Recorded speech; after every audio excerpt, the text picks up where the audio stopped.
Yo, what's good guys? It's Theslykrow. How y'all feeling? Hope you're doing well this holiday season, and I hope y'all are staying safe from the Marion outbreak that's going on. Y'all don't want to end up with the icebox where my heart used to be. You feel me? So hope y'all staying safe, man. So in this video, I did want to talk about the Nintendo Switch in the year of 2021, the overall wrap up of the year. And honestly, this was a pretty decent year for Nintendo. A lot of decent titles that came up this year. And best believe, bro, I know that they had a lot of screw ups in the year. The fact that the OLED model of the Switch had no significant upgrades and they're charging $50 more than the original. And also the Nintendo Switch Online Plus expansion pack, them justifying the price of the $49.99 price tag. It's just absolute ridiculous on Nintendo's part. Now I did want to start with the Nintendo Switch OLED model, and when this was first announced, when this was first revealed on Nintendo's website and the spec sheet was revealed, this is something that's easy to scratch your head on and complain that, you know, why are they still using the same hardware from 2019, the exact same chip that they've used in the 2019 model, which is a reiteration of the first OG Switch back in 2017. And you know, a lot of people have been complaining about, oh, the performance isn't that great in some of the third-party games. But honestly, bro, like for the most part, I'm happy with the 30 frames per second performance in many of their Switch first-party titles. But with that being said, it would have been really awesome if they did make a new chip, as many of their third-party titles are still struggling on the platform. If only COVID-19 didn't exist, and if only the chip shortage didn't last until 2023, maybe we would have had a different outcome for the Nintendo Switch OLED model. But anyways guys, I did want to bring up the Nintendo Switch OLED because I did actually acquire one pretty recently from GameStop.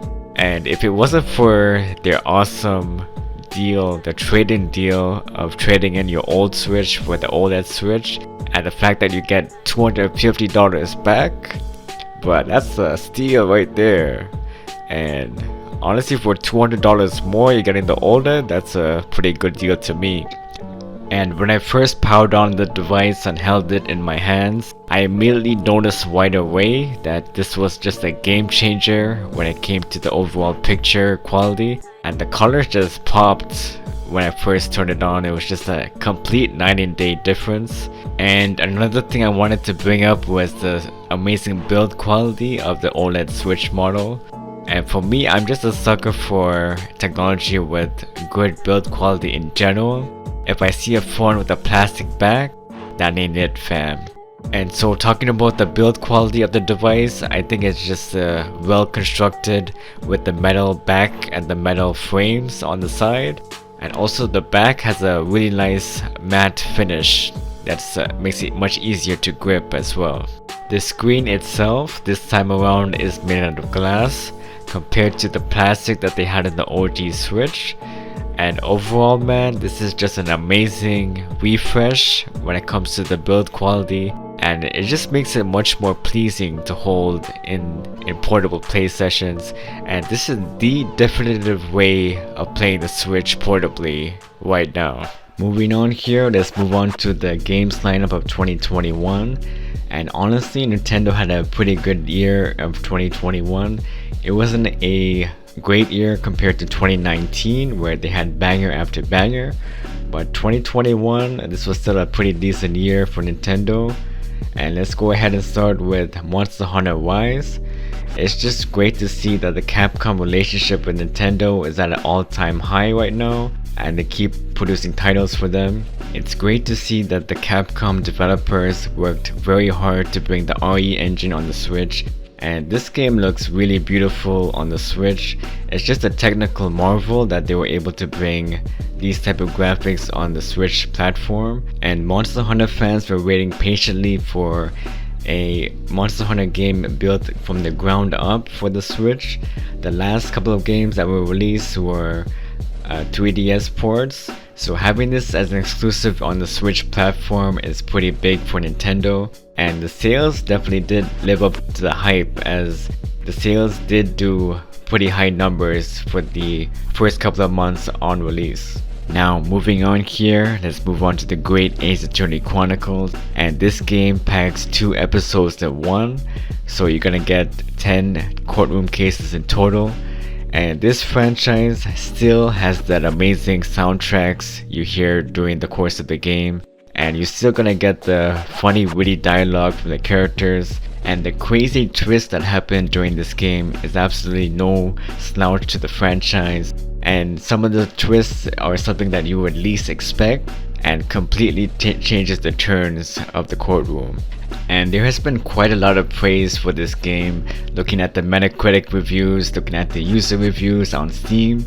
A lot of people have been hyping up, praising this game as the peak of the franchise, and so that says a lot about this title right here. So let's move on to Metroid Dread, and yet again, this game is a technical marvel for the Switch hardware.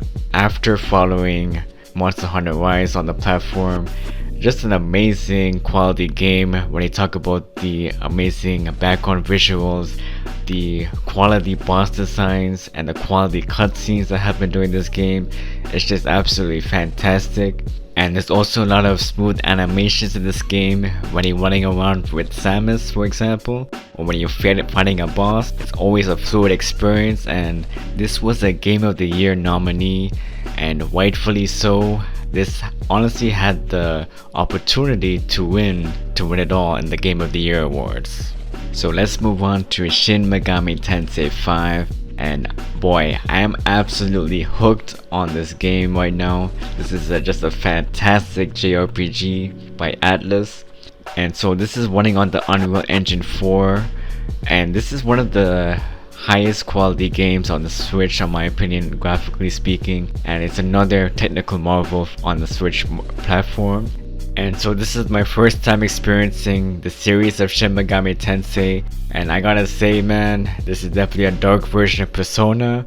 When you talk about the dark soundtracks that go in the game, the fact that the world itself that surrounds you is pretty morbid and dark, and the fact that you get to take side quests from demons, and some of those side quests are pretty dark by themselves, man. Like you have to eliminate a target. Sometimes you will get a request to eliminate an entire demon faction.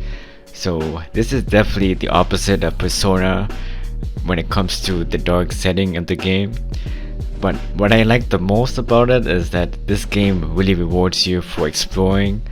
The fact that you can't buy these specialty items from the store, you have to make the onus on yourself to explore the world and find these orbs, and this is how you get those Gucci MP recovery items, your revives, and the like. Another collectible that they have in the game are these cute red little demons called the Mimons. And these little guys are really pesky to find. Sometimes they'll be hiding under a wall in a building, so you know they're pretty tricky to find, but once you do find them, they are pretty rewarding, as this is how you get to unlock special unique skills for your character, or upgrading your demon stock so it can carry more demons. So overall, man, I think Atlus has done a really great job on this game. The demons themselves are well animated and they are well designed for the Switch hardware in mind, and this is just a fantastic JRPG, and the combat, it just reminds me of Final Fantasy, and this game kind of reminds me of a little bit of Pokemon also. The fact that you get to recruit demons and fuse them.